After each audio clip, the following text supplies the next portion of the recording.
রাকা মারা যাবার পর আমি ঘরে আসি না, কষ্ট পাই, মরে যেতে ইচ্ছে করে। রাকা রাকা কেন আমাদের এভাবে ছেড়ে চলে গেল আমিন ভাই? কেন? ও তো নিষ্পাপ, ওর তো কোনো দোষ নেই, তাহলে কেন? কেন? আমি জানি না বোন, রাকা আমার কে, কিন্তু এটা জানি আমি ওর জন্য মরতে পারি।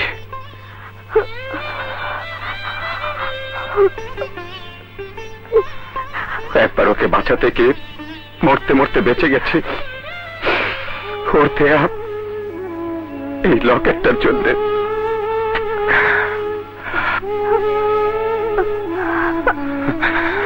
তোমাকে ছুঁয়ে কসম করছে বোন, যারা রাকার মৃত্যুর জন্য দায়ী তাদের সবাইকে আমি মেরে ফেলবো। রাকার স্মৃতিময় পবিত্র পৃথিবীকে তাদের আর অপবিত্র করতে দেব না। দেখ বাউনার বাচ্চা, তিতা করলার বিচ্ছি, চুক্কা বাইগুনের কাঠটা, ঘুম ভাঙলে গোলাম তরামে। দেখ রম্বুর বাচ্চা, লাইট পড়তে কাম্বা লৌকা লদি, ঘুম ভাঙলে কইলাম আমিও তোরে খাইছি।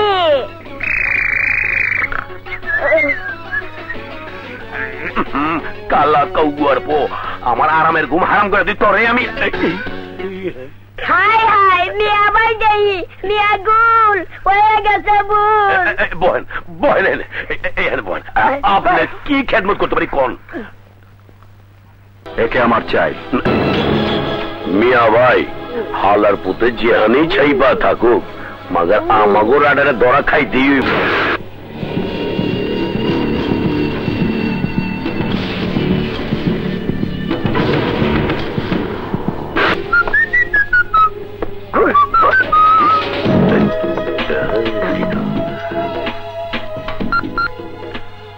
হ্যালো হ্যালো মিয়া ভাই, মক্কেল মিলে গেছে।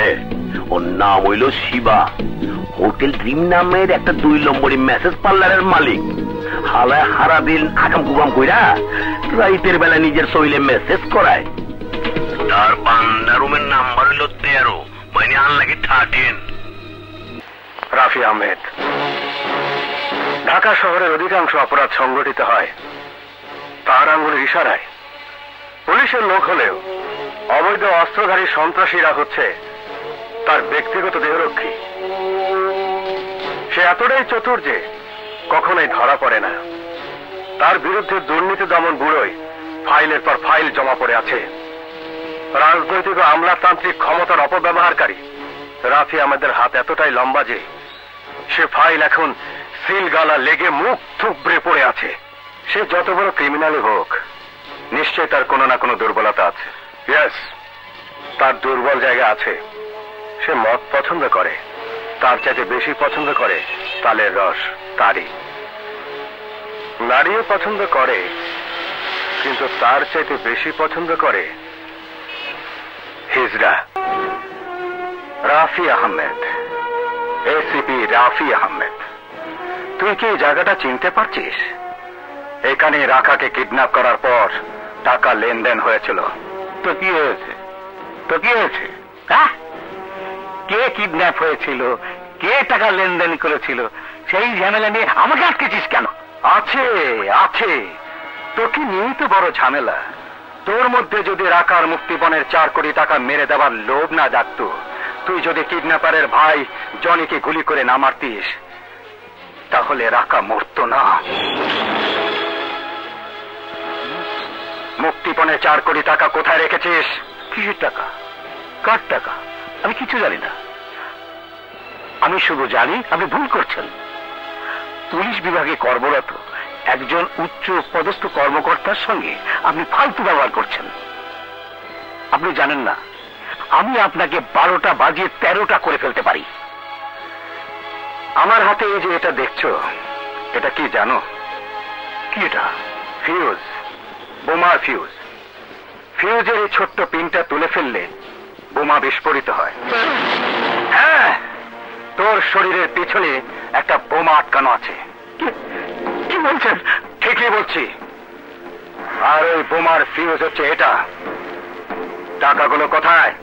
বলছি টাকাগুলো আমার বাড়িতেই আছে, তবে 4 কোটি নয়, 2 কোটি। মানে? হ্যাঁ, মানে আমি 2 ব্যাগের 1 ব্যাগে 2 কোটি টাকা আর 1 ব্যাগে সাদা বান্ডিল পেয়েছি। বাকি টাকাগুলো কোথায়? কিডন্যাপারদের দেওয়ার জন্য নার্গিস ম্যাডামের অ্যাকাউন্ট থেকে টাকা নিয়ে হায়দার বুঝিয়ে দিয়েছে তার উকিল নাসিরকে। আরে আমার চোখের সামনে। তাদের দুজনকে জিজ্ঞাসা করো, সব খোলসা হয়ে যাবে। না, তোকে এমনি ছাড়া যাবে না, কারণ রাকার অকাল মৃত্যুর জন্য তুই দায়ী। তোকে মরতে হবে। আরে ভাই, কি বলছেন? আরে আমাকে ছেড়ে দেন। আরে কি করে গেলেন ভাই? ভাই যাই না, আর যাবেন না ভাই, পরে বিপদে পড়ে যাবেন।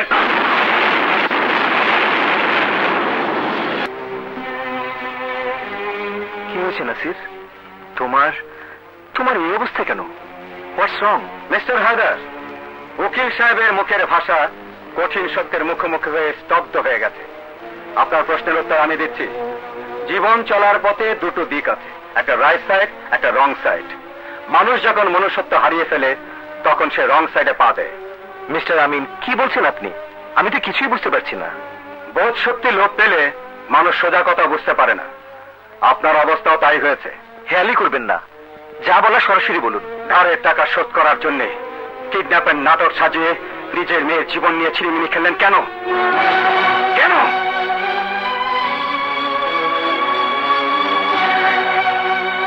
চুপ করে আছেন কেন? আমার আর বলার কিছু বাকি নেই মিস্টার আমিন, সব বলা শেষ হয়ে গেছে।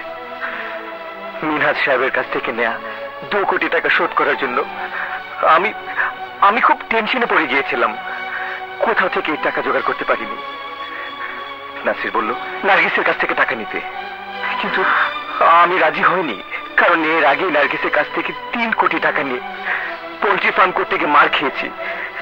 স্ত্রীর কাছে ছোট হতে অহংকারী স্বামীর মন সায় দেয়নি।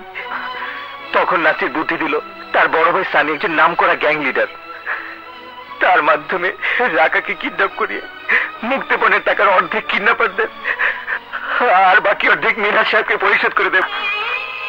2 দিনের মধ্যে আবার রাকাকে আমরা ফিরে পাবো, সবকিছু আগের মতো ঠিক হয়ে যাবে। কিন্তু নাসিরের কথা মতো কিছুই ঠিক হয়নি। আমার লোনের টাকা শোধ করার জন্য রাকাকে কিডন্যাপ করার অনুমতি আমি দিয়েছিলাম। আমার ভুলের কারণে রাকা আমাদের ছেড়ে চলে গেল। আমি ওর বাবা হয়েও না না না না, তুমি রাকার বাবা না। রাকা তোমার সন্তান নয়। ও তোমার সন্তান হলে ওকে তুমি কোনদিন মৃত্যু মুখে ঠেলে দিতে পারতে না।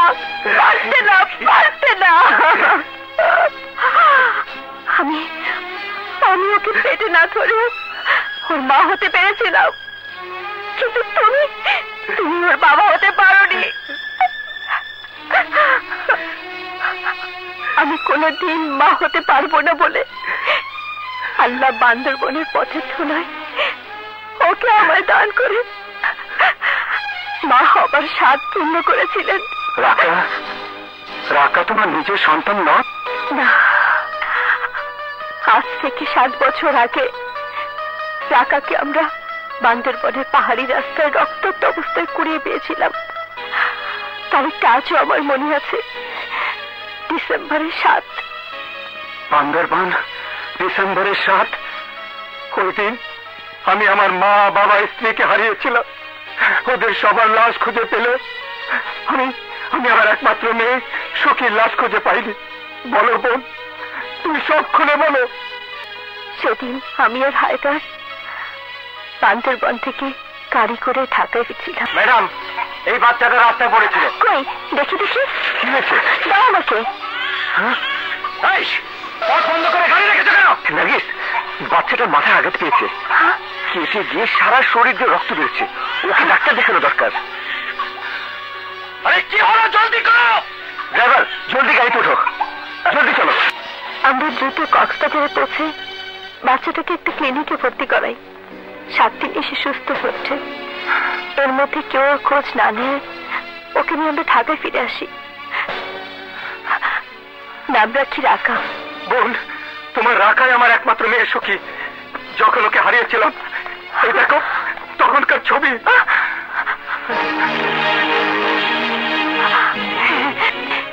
ঠিক এই বয়সে রাকাকে আমরা কুড়িয়ে পেয়েছিলাম। কিন্তু ভাই, এখন আমি আর তোমার সখীকে ফিরিয়ে দিতে পারবো না।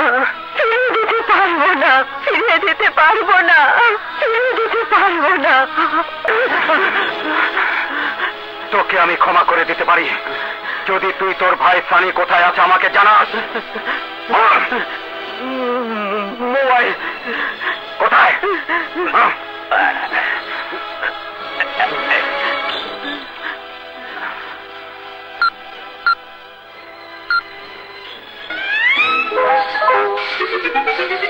হ্যালো নাসির, আমি নাসির নই, তোর আজরাইল। রাকাকে কিডন্যাপ করে হত্যা করার অপরাধে আমি তোকে চাই। ভাই সানি, তুই তোর ভাইয়ের মরণ চিৎকার এখনো শুনিস? তবে শুনবি, যদি তুই নিজেকে আমার হাতে ধরা না দিস, তোর ভাইয়ের প্রাণের বিনিময়ে আমি তোর প্রাণ চাই। বিনিময়টা যদি আমার প্রাণের বিনিময় না হয়ে রাকার প্রাণের বিনিময় হয়, তাহলে কেমন হয়? তুই মিথ্যে কথা বলছিস। রাকা মরে গেছে, তুই তাকে মেরে ফেলেছিস। আমি তোর কথা বিশ্বাস করি না। প্রমাণ চাই, প্রমাণ। যদি রাকা বেঁচে থাকে তাহলে ওকে জিজ্ঞেস কর ওর পান্ডা পুতুলটাকে ও কি নামে ডাকতো। রাকা, তোমার পান্ডা পুতুলকে তুমি কি নামে ডাকতে বলো তো? বন্ধু। বন্ধু?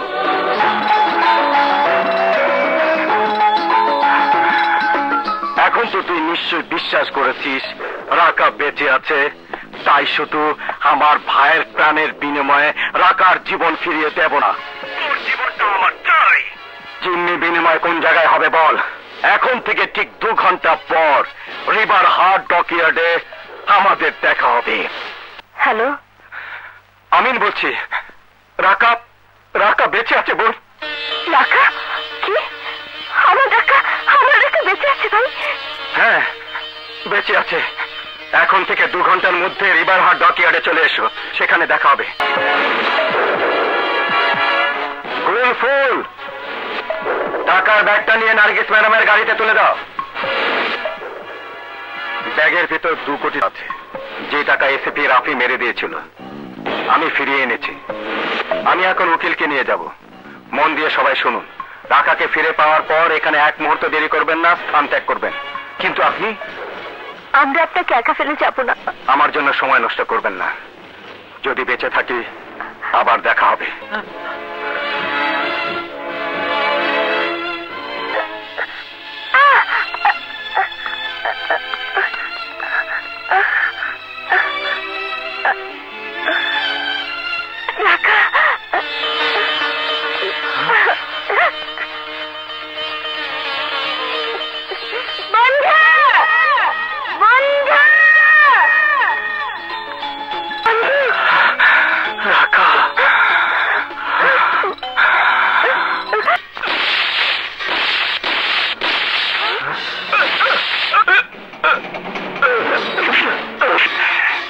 কাপুরুষদের আমি ঘৃণা করি, যে ভাই হয়েও নিজে বেঁচে থাকার জন্য আমার মৃত্যু নিয়ে তোমার সাথে সওদা করেছিল। যে জানের ভয়ে সে আমার কথা ফাঁস করে দিয়েছিল, সে জানটা আমি করে নিলাম।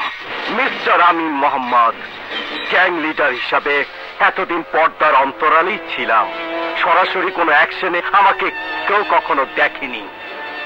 তুমি প্রথম যে আমাকে পর্দার বাইরে টেনে এনেছো। তুমি প্রথম যে আমাদের কালো ধান্দার নেটওয়ার্ক ভেঙে গুড়িয়ে দিয়েছো। তুমি প্রথম যে আমার বসের মুখোমুখি হবে।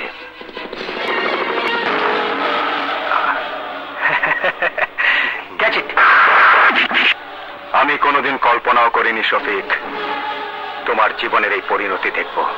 বড় ভাই, টাকা টাকার জন্যই তুমি আজ আমার এই পরিণতি দেখছো।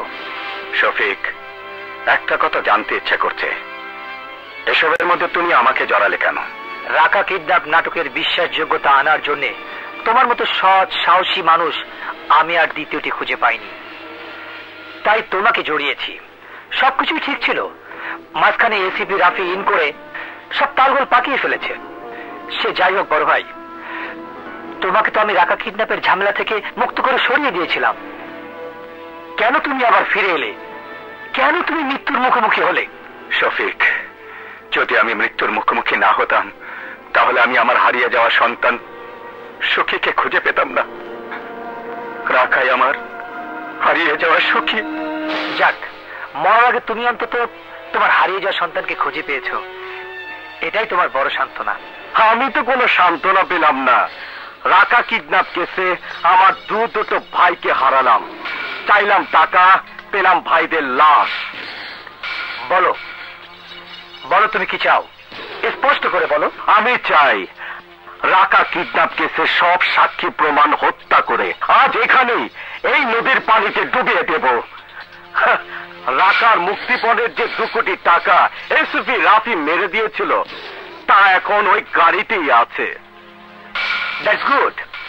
টাকা, আই লাইক ইট। আমিনকে দিয়েই শুরু হোক। খুব কষ্ট হচ্ছে বড় ভাই, আই এম সরি। শুটিং। তোমার তো গুলি লেগেছে, রক্ত ঝরছে। এই তো সামান্য। আজ যদি আমার শরীরে পুরো রক্ত ঝরে যেত তারপরে আমার কিছু হতো না, কারণ তুমি যে আমার সাথে আছো মা। তুমি আমাকে মা বলছো? আমি তোমার মা? হ্যাঁ মা, মা বাবার কাছে তো মেয়েরা মাই হয়। রাকা, রাকা মামুনি, উনিই তোমার বাবা? মানে বাবা? আমার বাবা? রাকা, আমরা আসলে তোমাকে পিছনে ফেলে আসা দুঃখের ইতিহাস বলে রাখার করছে মনে কষ্ট দিয়ে কোনো লাভ নেই। ওর সাজানো সুন্দর পৃথিবীটা যেমন আছে তেমনই থাক। আম্মু, কি মজা, আমার দুটো বাবা। আবার জিগা